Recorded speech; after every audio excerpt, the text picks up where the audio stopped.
QSO Today episode 294, Bob Nagy, AB5N. This episode of QSO Today is sponsored by ICOM America, makers of the finest HF, VHF, and UHF transceivers and accessories for the radio amateur, reminding you to check out their new IC705 all-band portable transceiver. More on this later. And by QRP Labs, makers of the popular QCX kit transceiver and a whole host of parts and kits for the ham radio builder. My thanks to both ICOM America and QRP Labs for sponsoring the QSO Today podcast. Welcome to the QSO Today podcast. I'm Eric Guth, 4Z1UG, your host. Bob Nagy, AB5N, is having the time of his life in retirement. He teaches technology and the Russian language in his adopted community of Hot Springs, Arkansas. He creates YouTube instructional videos, builds solar-powered devices including his house and ham shack, and operates the digital modes. His expertise and improvements to the audio characteristics of the microphones on amateur transceivers is unmatched. All of this and more in this QSO Today. AB5N, this is Eric, 4Z1UG. Are you there, Bob? Yeah, 4Z1UG, AB5 Nancy here in Arkansas. Greetings. Bob, thanks for joining me on the QSO Today podcast. Can we start at the beginning of your ham radio story? When and how did it start for you? Wow, well, I guess back in the 60s, during the, everyone was taking up guitars and the Beatles were there and everything, and walkie-talkies and Citizens Band radio were also really hot. So I had a CB and four friends that were interested in this thing. We all got radios and put up antennas and such. And it was one day I noticed a couple of towers up the block from me. I was on a dead-end street. And they were quite different towers. One was low with a large antenna, and one went way up with a smaller antenna on it. And I thought, wow, that looks like radio. I mean, what kind of radio is that? And then I also thought to myself, I think of myself as some kind of radio expert, but I don't know what's in this box. And I think that if I knew what was in this box, that might be advantageous. I might, it might garner me more than just chasing watts. I might, become a real radio expert. So I visited with the fellows up the block, and both amateur operators. One was a 6-meter only with a crank-up tower there, and he would interfere with Channel 2 on the block there, WCBS in New York. And the other guy had a TA-33 Senior on a lower tower about 2 houses up from him, and was an HFer, and he ended up being my Elmer, and I hate to say I can't remember his call at this point, but this is the late 60s. But at that point, I decided I would get a Heathkit DX60B transmitter. And my dad bought me a general coverage receiver from Radio Shack, and I was tuning around on that and put up some wire and built the DX60B and was ready to put it on with a light bulb dummy load in the back and realized I didn't have a crystal and ran up the block, and the fellow wasn't home, but his wife was there, and she said, well, just go down and get what you need. And I picked up this Texas Crystal 7.165 crystal, ran it down the block, popped it in, and the transmitter came alive, and the rest is history there with my original call, WN2TMD. What year was that you got your license? 1970, 70 or 71, maybe late 70, and then moved to the General quite rapidly and had to go into Manhattan for that. How old were you? 16. 16, okay. Yeah. Remember it well. Yeah, sure. And I had to go, downtown to Varick Street, Manhattan, where a lot of people from the tri-state area took their test in this federal building with a paper tape CW thing and these very uncomfortable wooden chairs, and everybody was very nervous. It was pretty close to Radio Row, where the World Trade Center was eventually built. And after that, my dad took me to Harrison's on Radio Row, and I got an HT37 transmitter upgrade there, and had it on my lap in the car on the way home. It was crushing my legs, but I couldn't care less. I was, thrilled. So that was how it started. We would turn those radios on to warm up the room there up in the north, the cool north. Sounds like your father was quite supportive of your amateur radio interest. Well, he was. I think the times being what they were, he was glad to see me in my room playing with wires and crackling sounds. But also, he didn't like my childhood bedroom was right above theirs, and he didn't like that I'd be up, chasing DX in the middle of the night. And one evening, he came up there in the wee hours, and I just so happened to be talking to a doctor on Pago with my D104 there and my HT37, and he listened into that, and he thought, this is interesting. So I won him over big time with that QSO there. And did he become a ham himself? He did not, and part of the reason that I went in the direction I went was my dad was a tenor at the Metropolitan Opera, with the whole gang there at Lincoln Center, Pavarotti and the gang, and they travel so much that I thought, wow, you really everybody in the house came by musicianship sort of naturally. It came from both sides, the Italian side and the Hungarian side, and so we're all singers and players and stuff, and naturals, I guess you'd call it. But when I saw that lifestyle, I thought, I don't want that lifestyle. I want to do something that's cutting edge and where you don't have rejection and you make good money, and where you have a knowledge and power that imbues you with an ability to have a more stable life. Well, you must have a secret that you could put into a book then. I'm not sure I could verbalize it. Success and power without rejection. Maybe so. I just knew that knowledge was power and that people didn't have patience to learn, and that and at that point I just jumped it in high school and I got all the books on electronics I could, and I started just taking notes. And I just took notes and studied copiously, just started to pour that stuff in. So by the time I was out of high school, I pretty much had a really good basis in electronics. And my friends also, thank goodness we loved ham radio more than what was going on at the time there, because I saw so many friends go down the drain, in one way or another.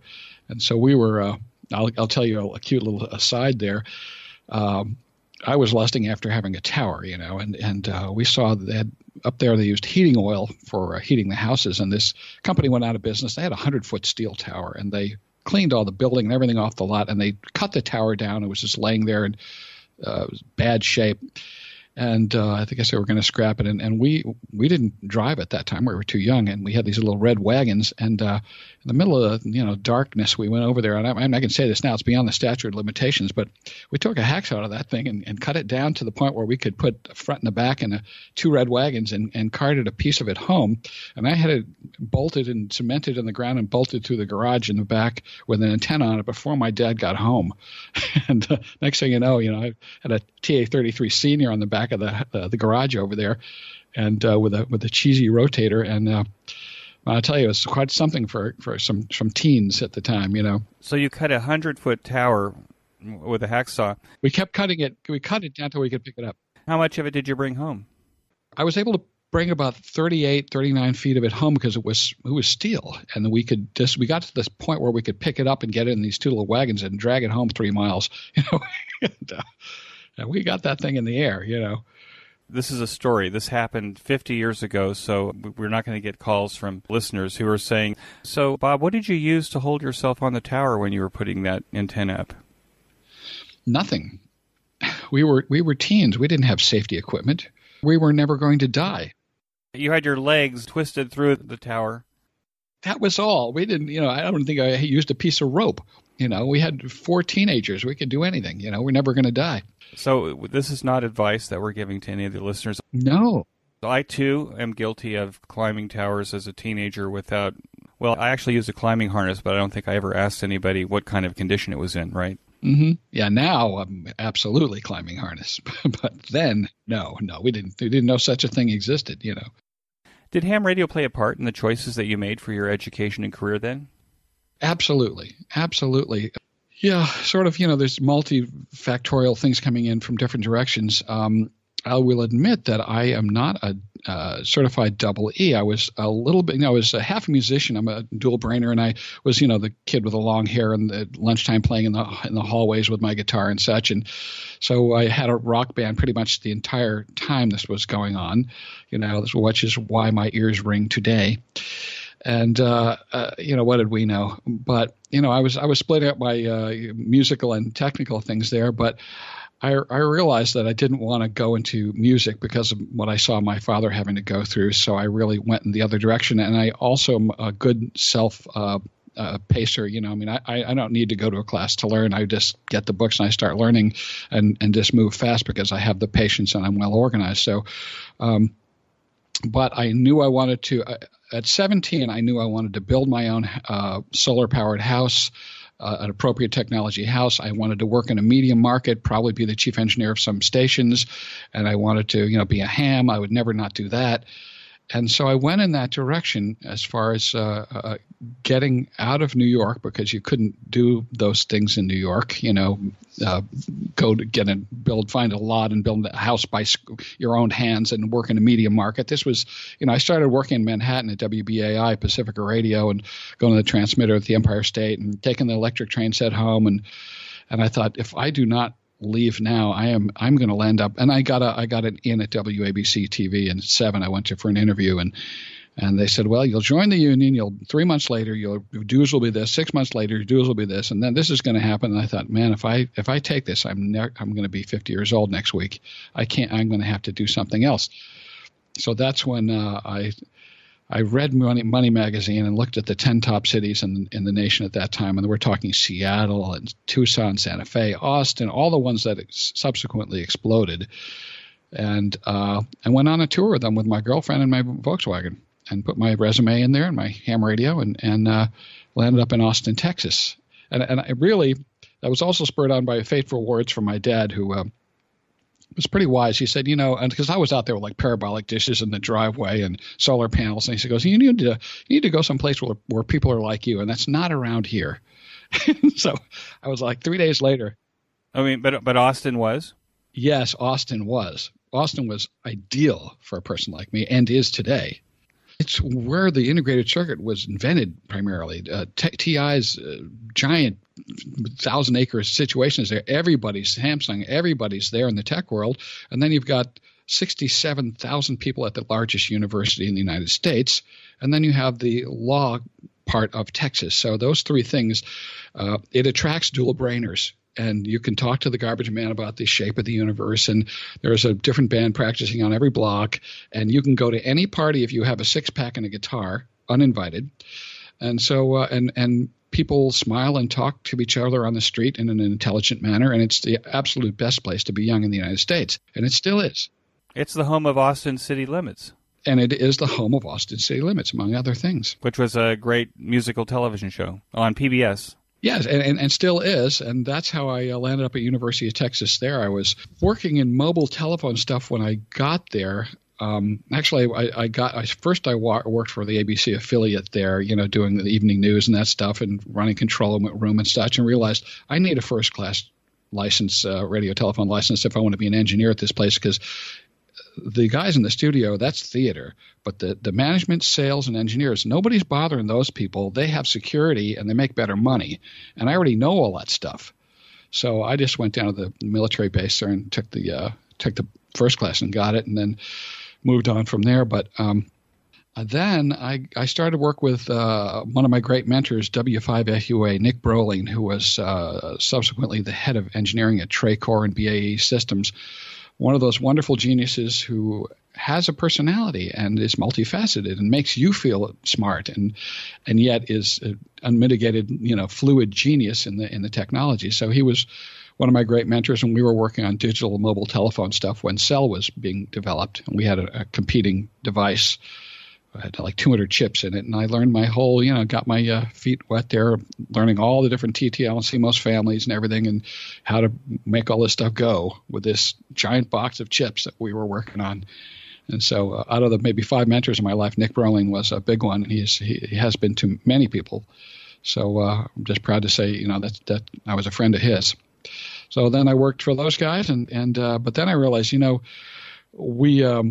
that was the early days of digital technology, and we got sued for $1 million each for theft of electronic trade secrets, because at that point nobody knew what analog and digital was. Like, what's the difference, and who owns the rights? And another company who said that they had the rights to all digital technology, and we were developing digital technology. And when we had to use a string and a cup in front of the judge and go, "Now this is analog, and digital. It's not. You can't own digital."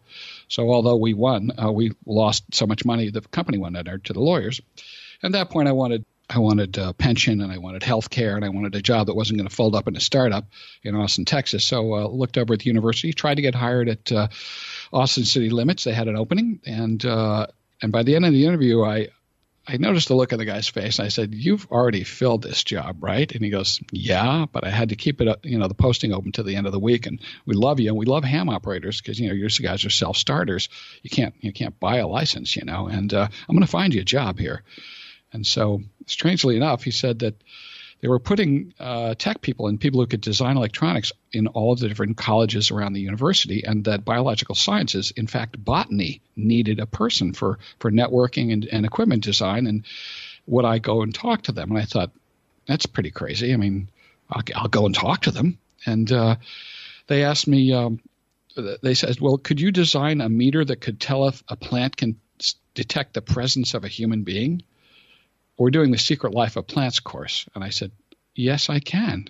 Would you like audio feedback or meters or what do you? And I did. And I thought this is, and of course there was a lot of young women in biological sciences, and the office was right in the main campus looking at the main tower. I had a great office, and I ended up meeting my wife there and everything else. But it was a wonderful place to work, and we landed up with hefty NASA grants and down in Houston making biotech payloads, shooting bacteria up in microgravity.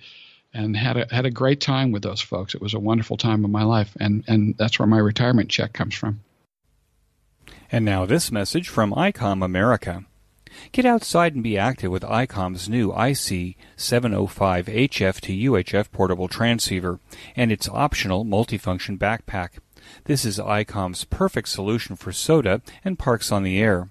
The ICOM IC705 is your perfect QRP companion with its base station features and functionality at the tips of your fingers in a portable package covering HF 6 meters, 2 meters, and 70 centimeters.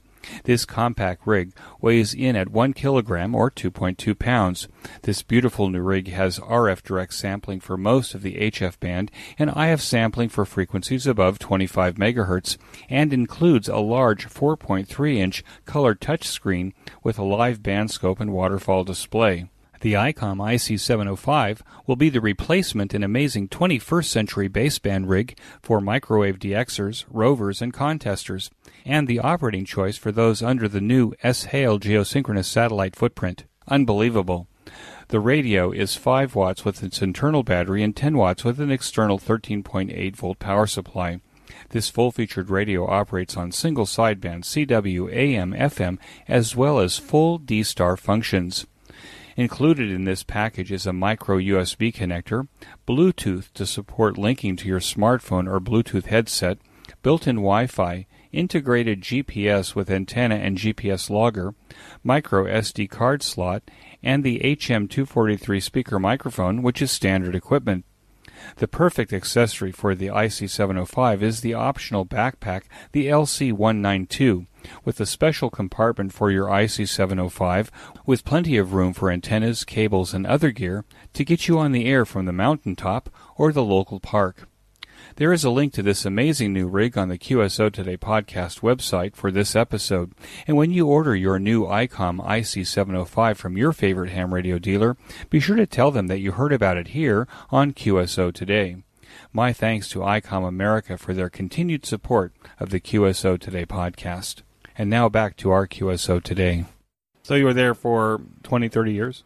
Yeah, I was there for just over 20 at a university. What they do is, because they can't pay as much as the private market, I could just go over to Dell and have made $80K, or Motorola, making it cheaper to kill people with missile guidance or whatever. But what they allow you to do, like they allow professors, is to pull multiple income streams. And so I landed up working on with many different hats. I built student radio and television and chief engineered those. I was also building a public community station, KOOP, which is flourishing there now, on the side as a separate 501 corporation, and we landed up arbitrating against the university. It was a big mess. But I landed up wearing a lot of hats and being able to bring my average up for retirement. So got out of there with my shoes still on, barely, but worked the system like professors do, and landed up, everything worked out for me there, and had a great time. Met my wife, who subsequently was licensed, and got to still play in a rock band and everything else. And what was the name of your rock band? Oh, my rock band, so many. No, so many. Channel One. What's the most unusual name of the rock band that you were in? It has a double entendre, which is probably not okay on amateur radio vlogs or blogs like this. Well, I think we're G-rated, so if it goes over G, it's borderline. Yeah. But these things are always morphing, and then Eventually, I moved over into Euro folk and stuff like that, changed instruments because, you go to a party in Austin, Texas, there's 7 guitar players and 6 of them are studio quality. And you're like, I'm not going to go get my instrument out of the car. Forget it. And so I moved over to the Irish double mandolin called a cittern. And that fits with all kind of music. And I also moved into Euro folk and Gypsy and Balkan and Russian music and ended up playing in a polka band once I retired to Hot Springs, So the current QTH is? Hot Springs, Arkansas, the Spa City. You have pictures of Hot Springs on your QRZ page, I think. I do indeed. I would never have thought there was a place like that in the middle of the United States in Arkansas that's so beautiful. Indeed, we're a well-kept secret, and it was the original Las Vegas is what I'll call it, because although gambling was never legal in Arkansas, there certainly was casinos all over this town. I'll back up just a little bit. Because of the geological formation and the water coming out at 143 degrees, completely sterile and clean, and the lush environment here, the Indians were here in miniature encampments, and it was a no-fight zone. So they all had a small thing, and they'd meet down at the thermals, and eventually that gave way to the gangster element after the Civil War. There was a whole phase then where the busted up army guys would come in here and soak and everything. And then eventually the gangsters were in here with the feds. And this was also a neutral zone where Capone and these other guys and feds would gamble and do all this other stuff and soak in the thermals. And nobody was arrested. And gambling still was not illegal, but occurred. And we have a horse racing as well. So eventually they ran out of space between these two little mountains. And a couple of guys went out west and helped develop Las Vegas. But we have all of that same stuff still here. But you don't have a major jet airport there. We not in town. We have a medium-sized airport that full-size jets do come into, but mostly business jets. We have no air traffic. So you're 45 minutes over to Little Rock Airport, to Bill Clinton Airport over there. But we have a huge racetrack with millions of people coming through, a thoroughbred track and giant casino and all this stuff. So, but it's a well-kept little secret, and it's mild weather, extremely low cost, extremely low taxes. Human-sized, 50,000-ish people. We got everything but Thai food. So it's okay. You can still live there without Thai food? Yeah, because we have to go to Little Rock for Thai, but we've got great Vietnamese and Indian and such. So, but I think that wouldn't Amazon deliver Thai food? Probably. You probably do. If you have an Amazon Prime account, you can. Without Amazon and without the internet, it probably would not be okay living here. Okay. Because, when you don't have taxes, you don't have good schools. You don't have good schools. You don't have an educated populace. You don't attract companies. And the economy is not good. I mean, a lot of the reputation is well-deserved. The lady at the post office thinks Europe is a country. Well, it almost is at this point, right? Yeah, I guess you could say that. But other crazy things that occur with almost no taxation, like no road shoulders or street lights, and, about every 10th car doesn't have a license plate on it. But it's a great place to remotely work. I don't do this very often, but you and I have a video conference open with each other, and the video is remarkable. Yes, it is. It's working great. So broadband, is a reason you can live anywhere, and a reason that young people who have immigrated to large cities to work for Google and Microsoft and better bandwidth now can do that at home and live anywhere. Don't have to pay the $1,400 for one room or live in their car. So there's going to be an exodus of young high-tech workers to places they want to live where they can be wealthy. And we're seeing that here. It appears to me from the video that your wife now in your retirement home has shuttled you and everything. All your belongings are in one room. Sadly. I gave you a tour of my office, and sadly, that's the way it looks as well. Although there's an attic full of stuff that she can't get into, but that's a story for another time. Yeah. So tell me, you're sitting at your operating position. What's the current rig? The current rig, which may or may not stay current, is an FTDX 101 Delta. I broke my foot in a recumbent trike accident about 6 months ago into recumbent bikes, and I got a 7610 and a 101D here and did really the only fully analytical comparison of these two same tier radios on YouTube, because no dealer's going to do that and shoot themselves in the foot, and anybody else that borrows these is not going to have the time to do an in-depth research. So I've been deciding which one of them is going to go, being that they are so similar. And I think I've decided that the 101D is going to go and the ICOM is going to stay. What do you think there, Eric? You know what? I think that I've never had such a great time with a radio than when I got the 7300. Oh, yeah. And it's because I'm a visual kind of guy, and just the ability to light up the screen and see what's happening in the band, especially when everyone says, oh, the band's dead. It's great to look at the whole band and see that the band isn't dead. Getting sight. You have to have sight. So I'm just saying, as a user experience, I think the arrow went right into the target. I'm excited about the new portable radio. 705. The 705. Somewhere in here there's been an ICOM commercial, because ICOM is a wonderful sponsor of the QSO Today podcast. But I'm thinking of all of the guys that are going to look at the 705 and say, you know what? This will make a great baseband rig for my 10 gigahertz operation. Oh, absolutely. The baseband rig now has that 4-inch waterfall display. Yeah. I'm looking at that radio and thinking, 1 kilo, 2 pounds. You can do a lot of stuff with this radio. You can do a lot of stuff. I mean, I would like to see 2 antenna connectors on it. I may modify it for that if that's feasible. But the power output is one of the things that are concerning people at this time. But if you're just suggesting that as a baseband radio for microwave use, that's a single reason enough to buy that radio. And it's funny, the people I talk to, no matter, they say, well, I wish it was 20 watts, or I wish it did this or that. They say, of course, I'm going to get one. Of course you're going to get one. You can go on eBay now and you can buy as many power blocks as you want. So the fact that you've got this exciter QRP radio, the thing about it is, I keep saying to everybody, and I've said this for the last 6 years on this podcast, that ham radio is this amazing giant tent now. All of a sudden, ICOM now has a 705, which you can take to every corner of this tent and use it for something. Yeah, it could be your only radio. Right. I'm very excited by it. Yeah, it's super cool. And right, power amplifiers, it's also going to give opportunity to a lot of third-party people to make stuff for it, which is, the thing that I'm interested in when I do my little business stuff. It just it gives you a lot of opportunity for creativity, power amps being one of those, but all kind of stuff comes to mind. I'm thinking right now, the Israeli hams, we're all getting on the S-Hail geosynchronous satellite. Ah, you can. Yes, we're right underneath the footprint. It goes all the way to Brazil. Remember now that Brazil is actually quite a bit east of New York. So it goes from Brazil to India. So there's a lot of Israeli hams that are getting on the satellite. I saw the 705 and saying, there's my satellite radio. Yeah, super cool. Yeah, I certainly will have one in the shack, absolutely. And I have to say that the 9700 is a super, super wonderful radio, too.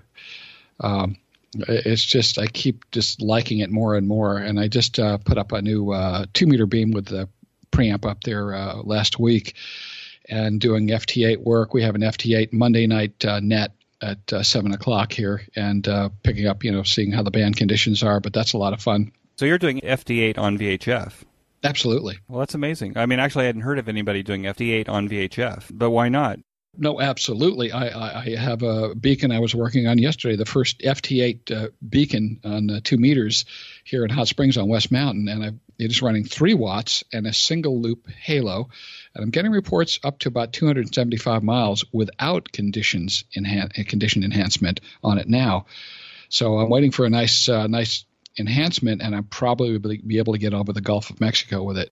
Hey, this is Eric for just another short break. One of my favorite ham radio podcasts is the Ham Radio Workbench podcast, hosted by George, KJ6VU, my guest in episode 232, and Jeremy, KF7IJZ. George and Jeremy take a bi-weekly deep dive into their favorite Ham Radio Workbench projects and the technologies that fascinate them. If you want to be a ham radio builder or just be inspired, click on the link in this week's show notes page. Now, there's a website that tracks all of these contacts. Yes. I think it's called, first you have PSK Reporter. PSK Reporter. Are you seeing your beacon on PSK Reporter?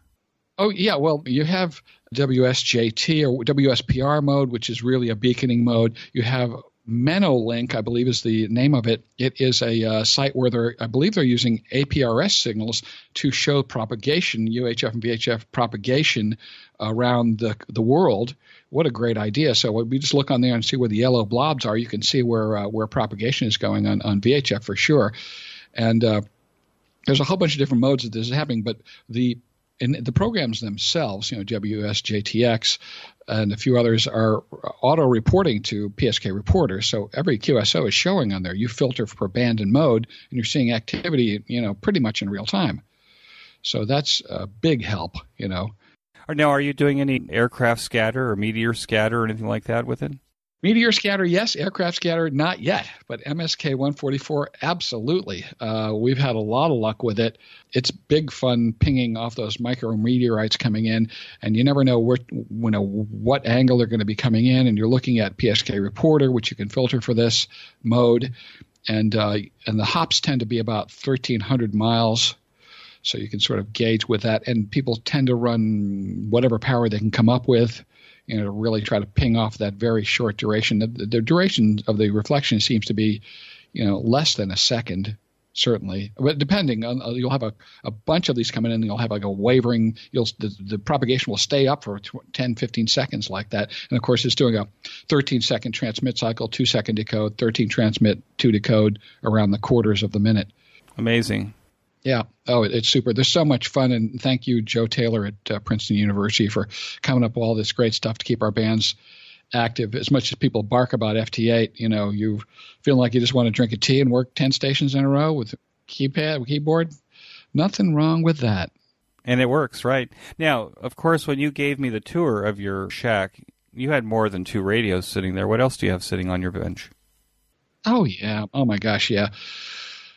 On the deck now, I've got the, like I said, FT101DX, 101D, FTDX 101D. It's ICOM 7610, which is sitting over there. The 101D, I just can't get myself to put it on the chopping block, but I probably will.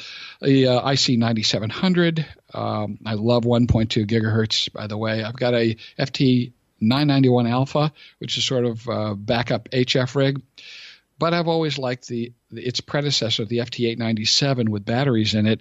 It's an older radio, but it's very traditional super het without a waterfall, which means it's a good to-go radio as far as grab it. It's like super robust. Its receiver is not the greatest. Its performance not the greatest, but if the house was burning down and I had 1 second, or I had to leave the house due to a nuclear disaster or something, I might grab that radio. I don't have the 705 yet, so that is it's a shack in the box. It's older, but I got it at Dayton last year just because I owned one years ago and I always liked it. The radio that the way that I do this is that I like to have a box with knobs for SSB and CW operation. Turn it on, 5 seconds later I'm on the air. But for digital operation, which is 90% of my operation, I like a really Swiss Army knife type of SDR. And for me, I'm currently using an ELAD FDM Duo, the Italian SDR.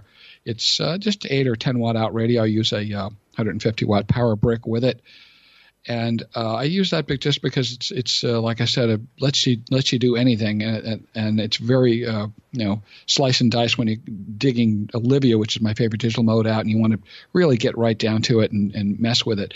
So that's what I use on digital modes. I have a ALS 600 solid state power amplifier. An R7100 general coverage receiver. I do use the RSP devices out of the UK, the SDR dongles, RSPDX. I have several of those for wideband receivers. I use those for radio testing up on the mountain here. And an FT301 back when I was a kid. That was the radio I had right after the HT37, still on deck over here. Right, and you've got some kind of Hallicrafters behind your shoulder there? Oh, yeah. I do indeed. Yeah, I was in a restore mode for a while, and I thought the sexiest receiver made was the SX100 Hallicrafters. I mean, it was a 57 Chevy of radios with chrome and 2 dials and the amber glowing and the chrome. Oh, man, it's just awesome looking. So I buffed it all out, new tubes, new caps, and detailed it and fired it up. Under it is actually a 1937 kitchen radio, it's called. It looks like a little kitchen stove or something. It's in hunter green. It doesn't work, but I got that at the Swap Mart over here just for a piece of furniture. So there are certainly a lot of. And your door closes, yeah. So I see how it all works.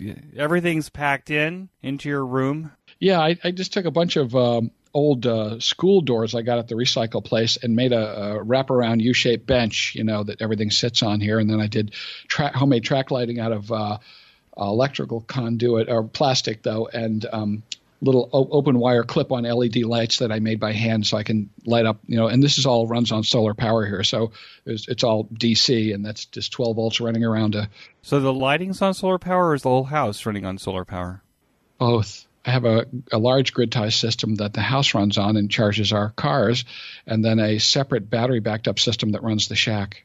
Oh, that's cool. We'll talk about that. I want to go back to Olivia for a second because you're the first guy that I've spoken to in 293 QSO Today podcasts that says that Olivia is his favorite mode. Why is Olivia your favorite mode?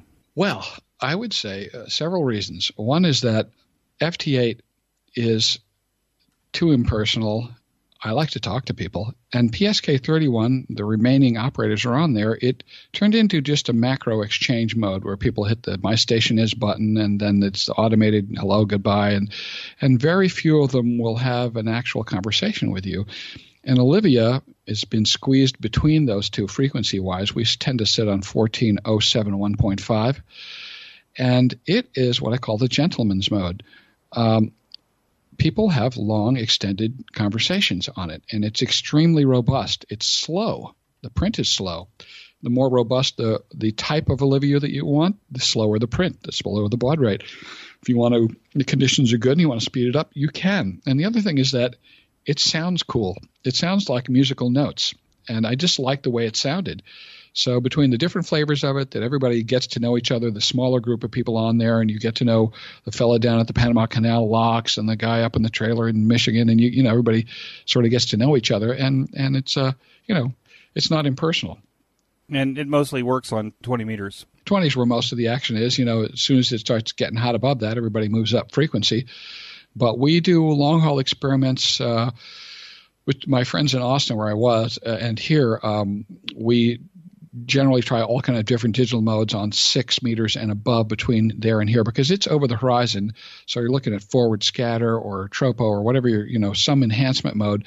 But especially on 6, if one of the stations that's very high up down there that I can see without enhancement over a 400-mile path, barely, I can see that there's some phenomena going on with the Earth that it breathes, I'm going to call it. About every minute, the signal will come out of the noise, just above the noise, and then slowly dissolve back into the noise for about a half a minute or a minute, and then slowly come back out of the noise like that. I'm not sure what phenomena that is, but on these long paths like this, it's just perfect for comparing the digital modes, the different bands and things like that if you've got two people that want to mess with that.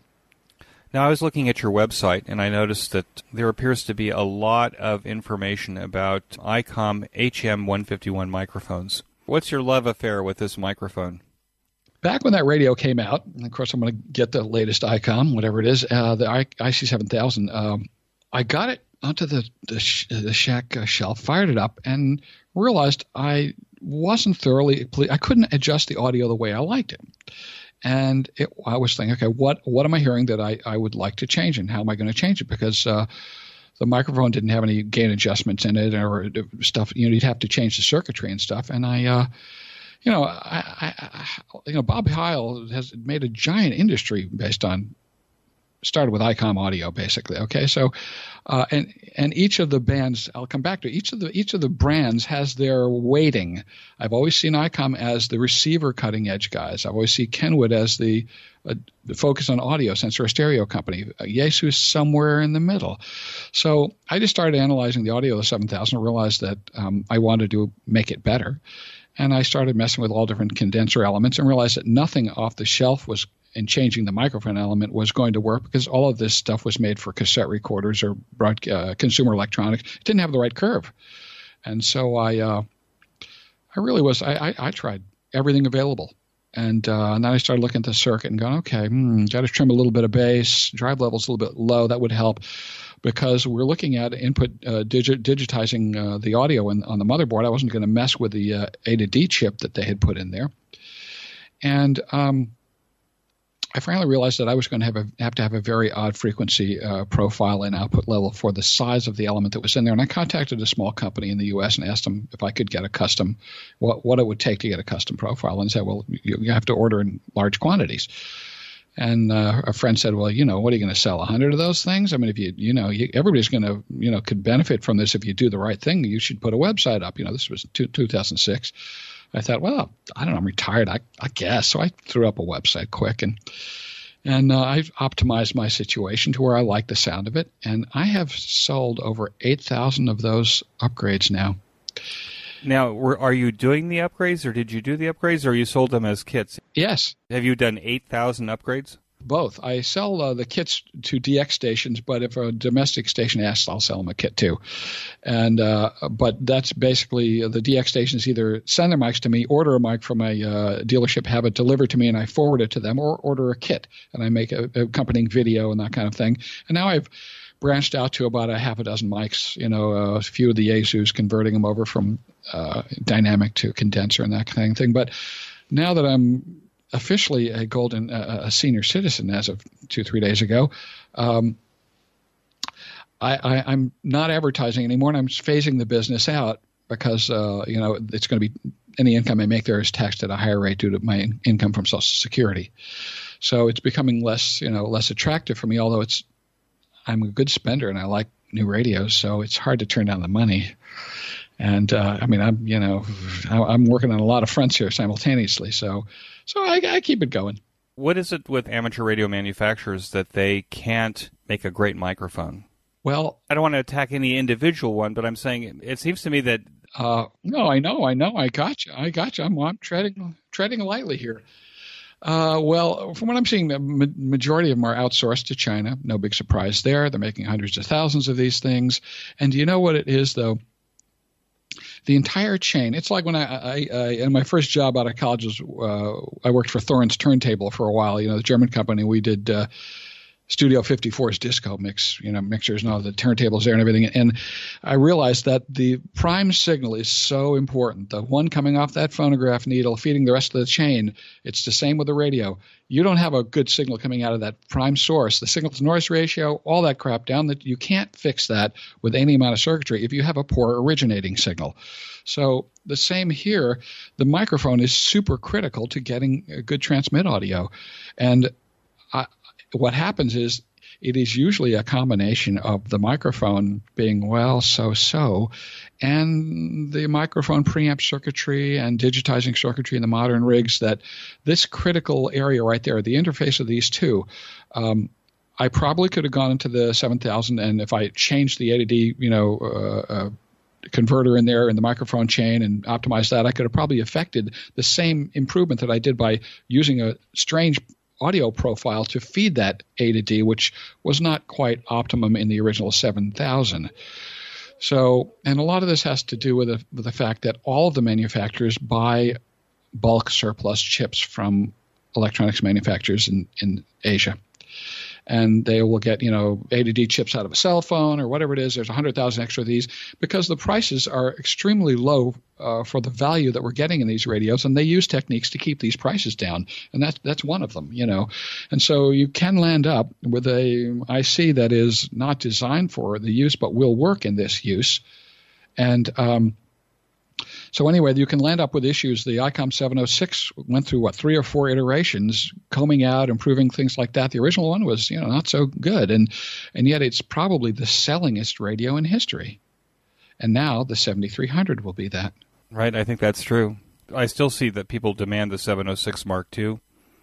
Oh, I've got one on the bench here. The guy's like, I love these. I have to have it. And this is a 25-year-old radio, But the 7300 is a story upon itself, because there's a certain phenomena happening there, and it's interesting. And I'm going to paint it this way.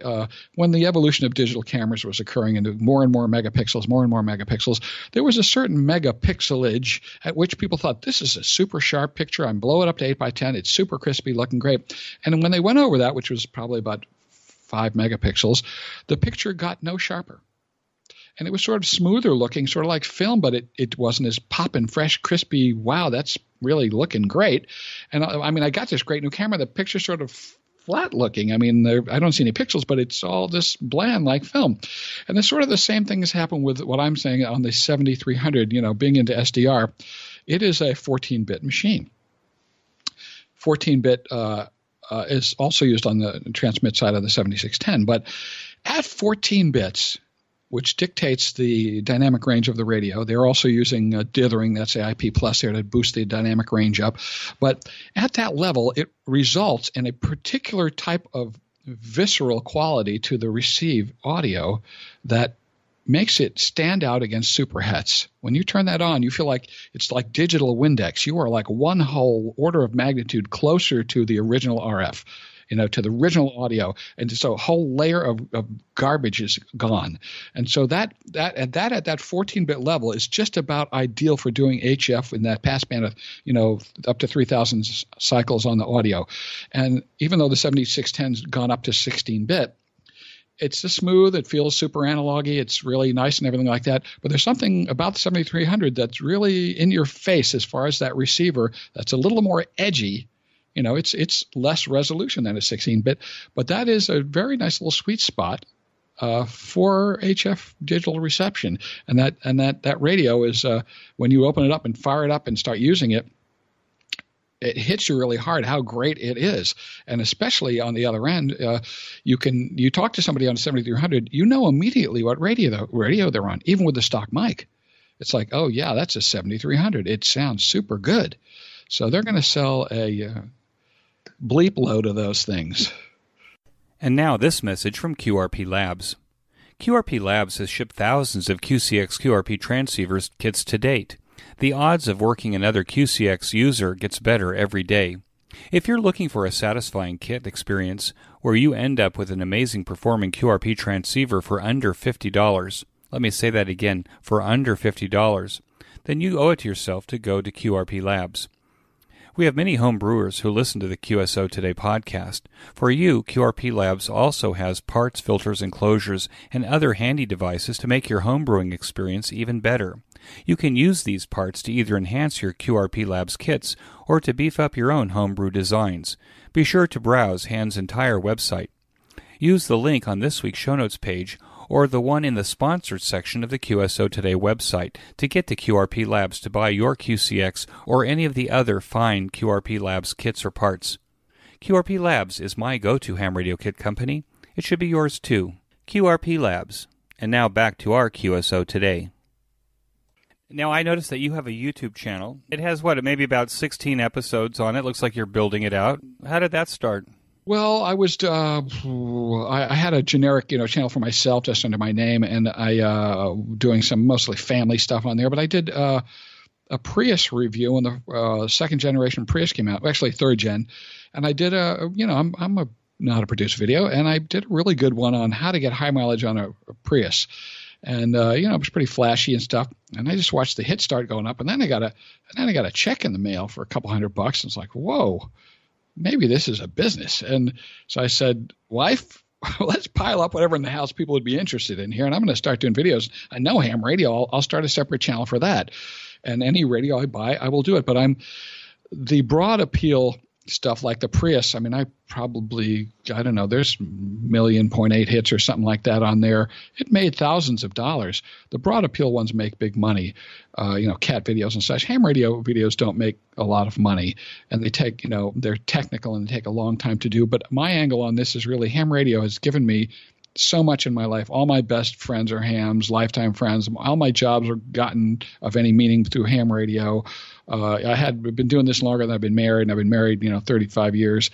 So I sort of feel like it's important for us older guys to keep the wheels moving on this hobby and getting people inspired. And also I cannot help but teach people what's in the box, because knowledge is power. And SDR is quantitatively a radical revolution in radio. And it's going to be simpler and better and more cost-effective and everything. It's like electric cars. It's simpler, more cost-effective, more efficient. It's common. Forget about superhead. It's finished. NTSC, it's gone. Gas cars, they're going to be gone. You want to see my horse and my gas car out in the shed? That thing blows smoke and makes a big groaning sound. Really? Oh, my gosh, look at that. So this stuff is all going away. So I just feel that knowledge is power, and SDR is so elegant in what it does that it just inspires the heck out of me to teach people about it. I think I agree with you. The great thing about the YouTube videos I find is that a lot of these rigs now, every button does 5 things. So it's good to have somebody, you can read the manual, but then having the YouTube video to actually show you what those 5 things are on that button is really helpful. Yeah, and really that is just shovel and coal. Basically, when I got here, one of the things I did was there's a video producer in town that does digital cameras, and he did all the digital cameras instructionals. And he said, Bob, would you go on camera and teach this? I said, never been on camera, but I would do it. And basically sat there, reading the manual and go, wait, okay, ready? All right, go ahead. And I would just digest the manual, one after the thing. And that's basically what I'm doing with some of these radios, plus some general tech. But it's very difficult to have the patience to really go through that manual and digest it and take notes on it and then boil it down and go, what is this? Because, it's still getting translated from another language. And as good as, some of these are, you still have to, what did they mean by that? What? And so, that helps a lot. And I just have the patience so I can pre-digest this stuff for other folks. Right. The prep time, though, would you say takes 5-6 times longer than shooting the video? Oh, yeah. I don't do anything off the cuff. I have a complete script I work off of. I completely digest it. I refine it. I get all my graphics ready. I do my intros in the backyard. I'm not going to pay a Ukrainian guy to make me a flashy and graphic intro because it's meaningless. I want to have maximum information density, writing, boom, boom, boom. Here it is, and complete in depth. I'm not the cutting edge guy here. I'm just the thorough guy. What is KUHS radio in Hot Springs, and what's significant about it? Well, KUHS is significant. In Austin, we wanted to build a community station that would really represent the community because what's happened with broadcast radio is that like newspapers, it's really no longer viable in a commercial sense. Basically, you see consolidation, of course, grand consolidation of ownership around the country. A majority of the stations in any market are going to be a satellite feed from somewhere else. There's no local content. And then you'll see a 4-pack of stations, 3 FMs and an AM. The FMs make little to no money, and the AMs are all carrying the Rush Limbaugh package, and that pays for the FMs. So, and really, the FCC and the feds are concerned with and interested in broadcasters being able to carry local emergency content into a local area. We have a hurricane coming here, and I tune to the AM radio, and there's nothing on there for me. What roads are flooded? So our design is that we're all hams at the station, and I build these stations, and we are tied in with we can get the amateur radios going right away. We go 100% local emergency content during a crisis. We are solar powered, so we cannot be taken off the air. And we'll be the last ones on the air, and we'll be the ones that you can turn to for emergency information. Plus, in the meantime, we had 75 DJs last time I counted. You want to come in and play Romanian polka music? Come on in. We are unbridled because our overhead is so low that we're literally able to do anything we want. And, bring in some German beer and your friends and a poet and, play some live music, whatever you want to do. And so this is threatening to the local commercial stations who have nothing to gain and only listenership to lose to us. We have no fund drives. We have no commercials. We have, I said, if you ask for money, but it's funded by you guys. You're a great experiment. Yeah, we fund, and also we have a few, like the Chamber of Commerce, and a few local people commit to a few $1,000s a year, and our budget is, less than $1,000 a month. How much power is your transmitter? We're an LP, so that's limited to 100 watts at 100 feet, which is supposed to give you about a 5-kilometer circle of your prime contour. We have a special situation here in that this town is small, and we're on the mountain right downtown at 1,250 above sea level, looking visually down at the city. So we were downrated to under 10 watts because we're up and in visual range of the entire downtown area. So if we were running 100 watts at 100 feet, we would not have the coverage we do, the line of sight coverage we do in the bowl that is Hot Springs. So at that point, we were able to get an old AT&T tower from the Motorola shop here for zero cost. They gave us a $1 a year lease for 10 years. It has no power going to the building. We cleaned it up, put a new fencing up, demolded it, put 2,500 watts of German solar panels on top, and we have KUHS up there for 5 years running with no power connected to it, 24/7, as well as my all-star link, ham radio links going to Austin and places, as well as a 2-meter FT8 beacon, and because I have excess power. What's the studio to transmitter link? Oh, thanks for asking. Normally, you would use a microwave link of, these cost $8,000, $9,000, $10,000, and we were keeping things in budget. So what I'm using is Cambium long-haul internet links. And what I'm doing is shooting internet bandwidth up to the top of the mountain from the studios, and then VoIPing the audio up over two Swiss-made boxes called Barix boxes, B-A-R-I-X, and they take an RJ45 in the back and two RCA connectors. They encode it into TCP/IP, put it onto the broadband link, which is a 200 megabit per second up to 30-mile link. It cost $120 per side, and it's been sitting up there on 5.8 gigs for 5 years without a hiccup. And they're fabulous. They have a little S-meter on the back, LED S-meter. You just point the dishes, watch the meter come up, pick a blank frequency with a web interface. So we were able to, $240 versus $9,000. And I'm also pumping bandwidth up for my All-Star link and everything else we have up there. So it was very advantageous to use this kind of thing. While we're talking, the entire country is under quarantine. So you have 1,000 miles of lakeshore around Hot Springs, Arkansas, according to your website. We do. I think that would be harder to seal off than Israel right now, but yeah, everybody coming into Israel right now is going into quarantine. So, every time somebody coughs, everybody runs for the door. Yeah, well, this is luckily this virus is not as virulent as it might be, and I think it's going to be pretty good practice for maybe the one which is. Let's go back to KUHS for a second. I noticed when I was looking at their website that there's open slots on the schedule, and they're looking for DJs. Yeah. Is it possible for somebody like me to become a remote DJ of KUHS, for example? 100%. We do this all the time. We have a show from Brazil on Thursdays. Is that right? Yeah. I'm like probably 8 or 9 hours ahead of you, so in the middle of my morning, I could be doing a midnight show, right? You can, or you could just package it up, just calibrate your clock and go, it's 3:05, and package it up and ship it to us on an MP3. I'm just curious, Bob, do you think that across America, do you think that these low-power FM stations are going to become more of the norm? Is there like a drive? Is there a movement for broadcast radio again?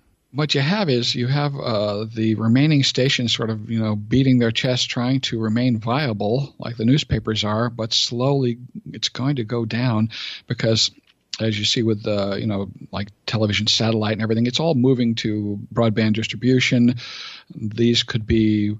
They could add another frequency setup off of existing cell towers and have some distribution of media content that way. So FM broadcast, as it stands on those frequencies, is doomed. And so what I think will happen is, and the FCC is not allowing more low-power licenses right now because the larger power broadcasters are trying to kick their elbows out and keep their patterns clean out here. And so the major broadcasters in the U.S. right now, the number ones are Christian broadcasting, K-Love, and a couple of the others are the major broadcasting concerns in the United States, absorbing failing stations and are funded through, personal endowments and donations so that their Nielsen ratings don't matter, their demographics don't matter. They can just put up a $100,000 station, let it roll, and run it remotely. And we have a 38,000 watt K-Love station right next to us, which is handy for me because I can use it as a sort of calibration point. But you're going to see it go to the Christian broadcasting. You're going to see it go to piracy, and talk radio is migrating from AM to FM as far as translators. In other words, they say AM radio in town here carries the Limbaugh packages, buying up as many, getting set up as many FM frequencies as they can with additional, 10 to 50 watt stations kind of thing to expand their coverage pattern on the FM band. Probably using the same technique I'm using to get the audio there. And so you're going to see a migration of that and then a slow die out of that. Because the technology has moved on. On the one hand, that sounds discouraging. On the other hand, as a person who's now taking all of my content in the car off the internet, I guess I could hardly complain, right? Yeah, it does. It is not a good thing because the internet runs under a set of rules which people adhere to out of good faith or whatever. In other words, you don't have to follow the 7-layer stack of TCP/IP. You can change things, and you could decide I'm going to reroute this by screwing up these IP numbers or whatever. Everybody follows the rules, out of good citizenship, and it's a vulnerable thing. Some of the safety protocols which are supposed to be in Wi-Fi are there, but the manufacturers are not following them. And so we have, non-adoption of security protocols where they thought it would slow it down or whatever in a lot of devices, including home automation, which is proliferating rapidly. And these things are extremely vulnerable to small devices that teenagers can buy off of eBay. So as you put our eggs into one basket, I would have to say, not in a dark mood, that China or other countries which are coming onto the stage really fast probably look and analyze and go, look, shooting lead through a tube is not the war front that we're concerned with. The failure mode of Rome and Russia and these others is they spread their armies around the world and they ran out of money for basic necessities at home, and the center caved in and the barbarians jumped the walls. We're not going to do that. We're going to set our best 36 programmers in a bunker and we're going to turn them off. And then all of the guns that they used for security to take care of themselves and defend themselves, they'll use against each other. So there are much smarter approaches. And once we get a lot of our stuff into the one basket, it's just more assailable. So as in stock investing, diversity is a good thing. And direct RF broadcasting, which is going to be my life, whatever's left of it, is, a good thing. So I think that we keep FM and AM as long as we can and maybe develop some others. There's a great independent in the mesh networks. I've often thought, and this is finally coming out, that we need to develop wireless RF nodes that you say, I'm going to kick in $300. I'm going to put up a pole with a panel on it, solar panel. I'm going to cover mesh network within 5 miles of my house. I'm going to put data traffic through it, and I'm going to use it for my portal, and it will become part of an autonomous yet hooked into the internet, such that if the internet has an issue, an autonomous RF-based solar-powered complete mesh network will exist. And there is companies doing this now, which are, you're earning like bitcoins or some kind of cryptocurrency if you get one of these things. So this idea is being developed, and amateurs are familiar with, doing this with the old 45 type routers are, where they, modifying the code in them. So this is something interesting going on. But, national security, international security, it's all about the net and net cybersecurity now. Yeah, I agree. Just before we started, I called you on your cell phone, and you were coming back from your Russian class where you actually teach Russian. So, Bob, why do you know Russian, and how can you teach it? And who do you teach Russian to in the middle of Hot Springs, Arkansas? Oh, интересно. Oh, interesting. Well, my dad was singing Russian operas, Boris Godunov. And he had a voice coach, for all these different languages, and I would listen to these cassettes he'd had from these voice coaches and how to get the dialect right, and I listened to the Russian one, and I thought, wow, it's like Martian. This is wow. And then of course we had the Cold War, and I knew that even though my dad, who was in the Korean War, fought against communism, told me that, well, they get up at 8 in the morning in the black trench coats and bullhorns, and they tell them to sweep the streets, and I thought, maybe, and then I started to talk to Russians on the ham radio and thought, well, they're sort of like people from Cleveland, And so I thought there's more to this story. And so I had, just like firecrackers or whatever, these are prohibited. You thought, what else is going on here? And I landed up taking my honeymoon in Russia, and communicating with Russians. And I started with Chinese at the university and realized I wasn't interested, and moved to Russian at the university in night classes. We were able to take classes for free as being staff there. And then I had a Ukrainian girlfriend for a while who got a ham license, and we had a lot of fun. And then I took 7 exchange students from Moscow Linguistics Institute in a row at the university through the program there, the exchange student program, and I had them come to my office and paid them to tutor me, and they were all professional linguists. So I was able to come away with a nice clean Moscow dialect, and they raked me over the coals with grammar. I mean, they were brutal, It was not like I could get away with anything. And how it happened here was that, in retirement, looking for stuff to do, I was working with hospice and teaching at the university here and stuff. But I thought, let's just start a first-year Russian class. I can do first year. I'm not a trained teacher, but I can do first year. I mean, these people know nothing. And I came up with 7 students at a local multi-art use base here, Emergent Arts. And slowly I lost the students when they realized that Russian is not Spanish. This is not easy, folks. it's not like English at all. There's not a lot of handles, Latin handles to hold on to here. And I finally was down to 2 after about 2 years, and I'm down to 1 now. But she's a very vociferous learner, and she started with nothing, and she's reading and writing Cyrillic, and I'm very proud of her, and I'm willing to go twice a week for 3 hours. And now we're both students at this point because we're into pretty advanced language studies, and it takes years and years to get really proficient in Russian. So I enjoy it as a mental exercise. Like I said, I don't know if I prepare the lessons and I run the lesson, but I'm a student as well. What do you think the greatest challenge is facing amateur radio now?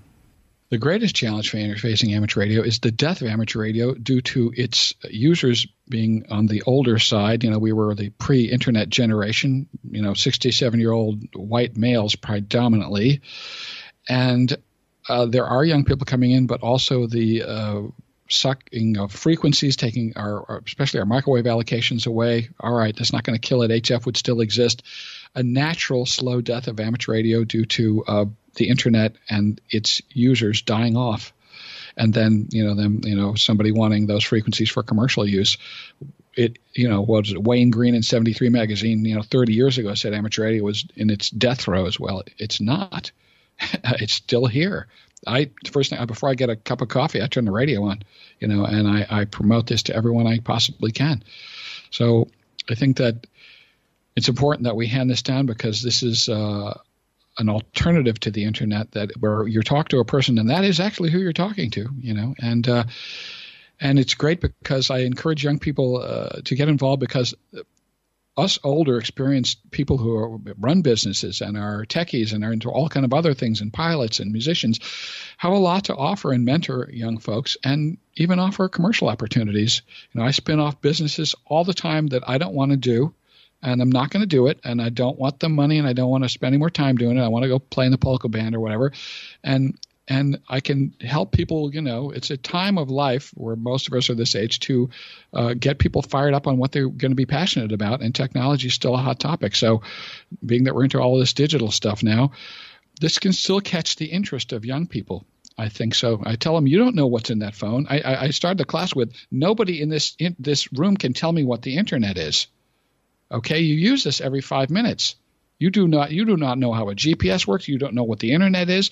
And I can show you. And so, even if I'm teaching solar power during the break, I go, okay, come on back from break. The next 10 minutes, I'm going to teach you a concept that you don't know about how a cell phone works, or how a GPS works, or how a helicopter's blades work, or whatever it is. And I use it as a palate refresher because it gets, you're teaching for 2 hours, it wears them down. So I refresh their mental palate by a completely different topic, somewhat allied, but might be fluorescence. What is fluorescence? A biological concept, something like that. I spent 20 years working with biologists. So it's just a way to, to expand their brain. But as you can tell, I'm passionate about teaching. But there's so many good stories. I have a course coming up, The History of Electronic Communication from Marconi to Cell Phones, how it all came about and how it all works.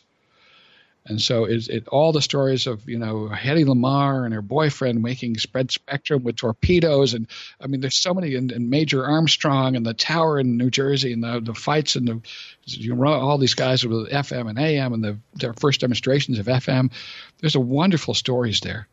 What excites you the most about what's happening in amateur radio now? Joe Taylor and his digital modes got to be the hottest thing since sliced bread. I mean, without that, 70% of that operation on amateur radio would not occur right now. You go across a dead band and FT8 is going to be on down at 74.74074. It's going to be there.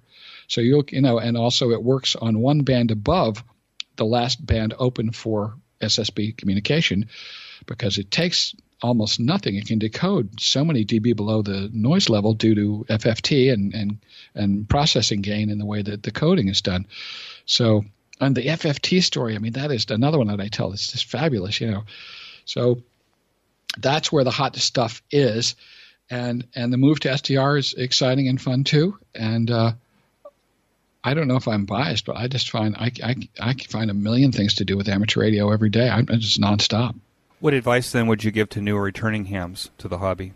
for new hams, I'd say if you're a young person thinking of doing this, this is going to acquaint you with an entire group of many of whom are professionals and who can help guide your career interest or whatever, spur you on to learning some really interesting stuff and imbuing you with a power of knowledge that will raise you above the common appliance operator of whom everyone is now.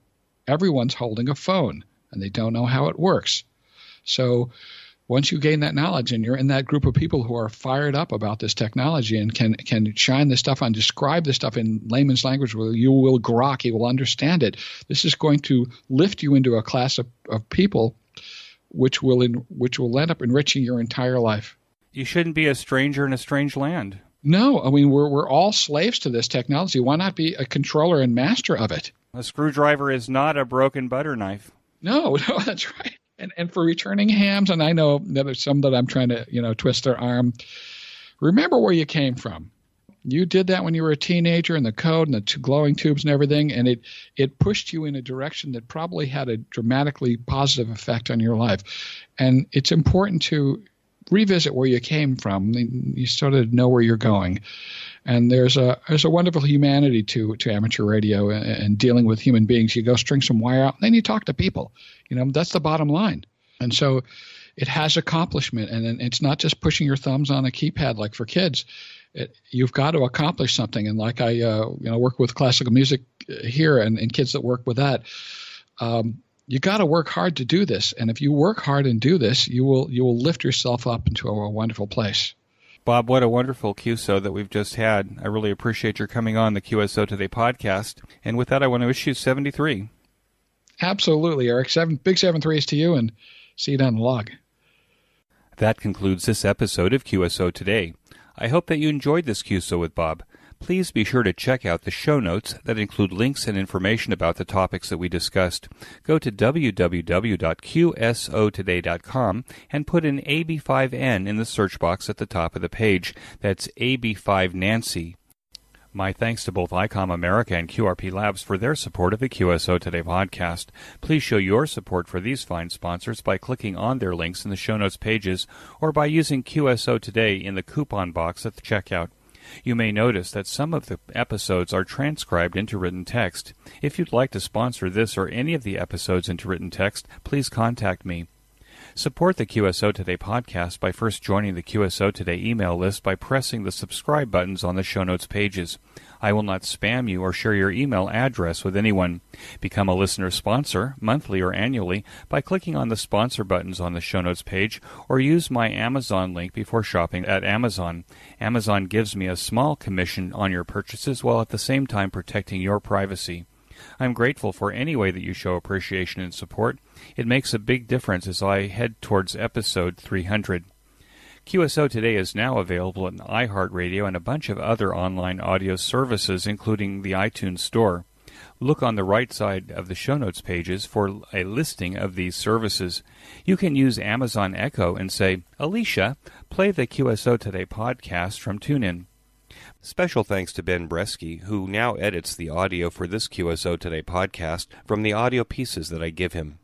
Until next time, this is Eric for Z1UG 73. The QSO Today podcast is a product of KEG Media Inc., who is solely responsible for its content.